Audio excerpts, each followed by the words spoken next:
Bonjour à toi, je suis très heureuse de t'accueillir dans ce nouveau format, cette nouvelle capsule vidéo où on va se parler de ton ascendant en lien aux énergies de 2022. Pour rappel très important, nous ne sommes pas que notre ascendant, hein. On a notre ascendant, on a notre signe solaire, lunaire et plein d'autres choses encore. Donc là, cette vidéo vise à donner une tendance pour l'année 2022. Parfois, je te dirais que certaines choses, ça fait déjà peut-être plusieurs années qu'il y a ce type d'énergie-là. Mais voilà, ne prends pas ça pour argent comptant, sois dans ton discernement. Et donc, pour rappel, hein, l'astrologie est bien plus ample que juste l'ascendant ou juste le signe solaire, etc.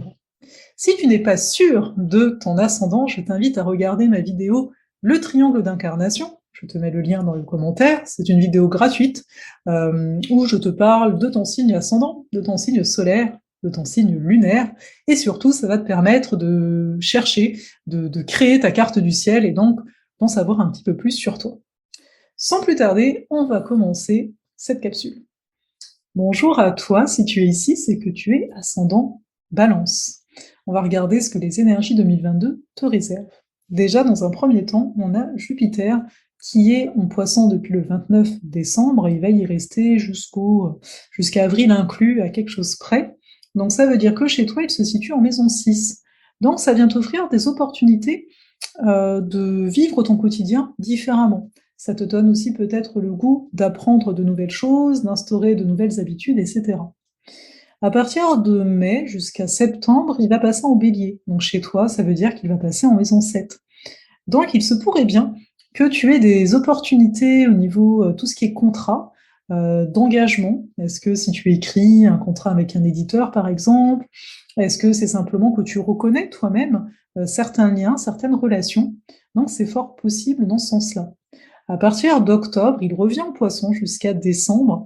Donc ça veut dire que les habitudes que tu vas mettre en place en ce début d'année, eh bien, en fin d'année, à voir si elles sont toujours présentes et surtout si ça te correspond toujours. En parallèle, tu as Saturne qui est dans ta maison 5, donc un Saturne en Verseau depuis 2020. Il faut voir que donc ce que je vais te dire, tu le ressens peut-être bien depuis un petit moment.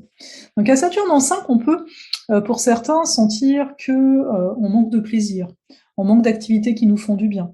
Si on touche au niveau du couple, de l'amour en fait, qu'est-ce que l'amour? Peut-être certains sont en train de se demander s'ils restent ou non dans la relation actuelle qu'ils ont. D'autres, si vous êtes célibataire, vous vous posez peut-être la question, ben, qu'est-ce que qu'est-ce que c'est? Sur quoi est bâti, en fait, sur quel conditionnement, sont bâties vos relations amoureuses, en général? Et donc on peut ici se sentir, limité par rapport à qu'est-ce qu'on peut construire avec quelqu'un d'autre. Après, s'il s'agit plus du côté artistique qui est en jeu, peut-être que vous êtes exigeant envers vous, en particulier pendant cette année 2022.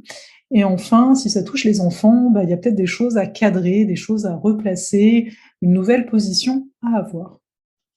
Saturne, hein, pourrait aussi être encore en maison 4, et dans un tel cas, peut-être que ça fait pas si longtemps que ça que vous êtes dans un chez vous qui vous correspond, et il y a certaines petites choses que vous êtes en train de fignoler pour vous sentir totalement à votre place.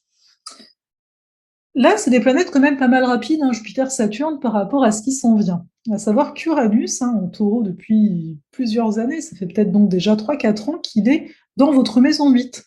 Donc ça veut dire quoi? Ça veut dire qu'il y a peut-être eu des relations qui, du jour au lendemain, n'ont plus existé. Peut-être aussi qu'il y a eu comme des sortes de crises de conscience à votre niveau, des façons de faire, d'être, bah, qui ne vous ont plus correspondu.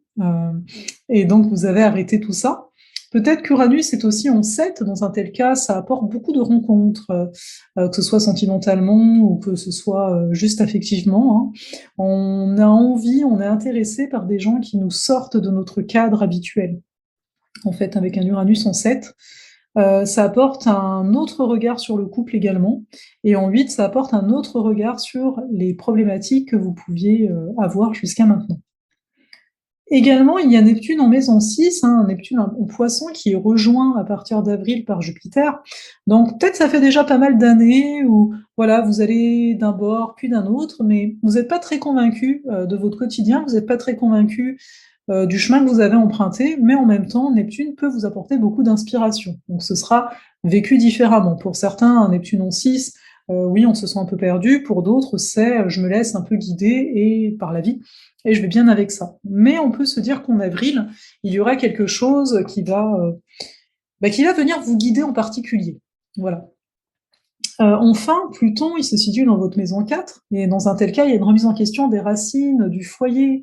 Où est-ce ma place dans ce monde, en termes d'habitat, mais aussi par rapport émotionnellement parlant, par rapport à vos origines. Il y a peut-être des choses, comment on dit ça? Transgénérationnelles qui ont pu remonter. Vous faites un gros travail de fond pour savoir qui est-ce que vous allez être désormais. Mais ça dure depuis plusieurs années, hein, quand même. Mais ce qui est important à retenir, c'est que Vénus rétrograde en ce mois de janvier 2022 est dans cette maison-là, maison 5 aussi pour vous, maison 5, maison 4, pardon, pour vous, ce qui fait qu'il y a vraiment, pour cette année 2022, c'est important pour vous de trouver un endroit où vivre qui vous corresponde parfaitement. Peut-être que vous avez envie de travailler de la maison aussi, ça se pourrait que ce soit ça. Voilà, il y a des interrogations sur, qu'est-ce qui est important par rapport à votre foyer, par rapport à votre famille, voilà.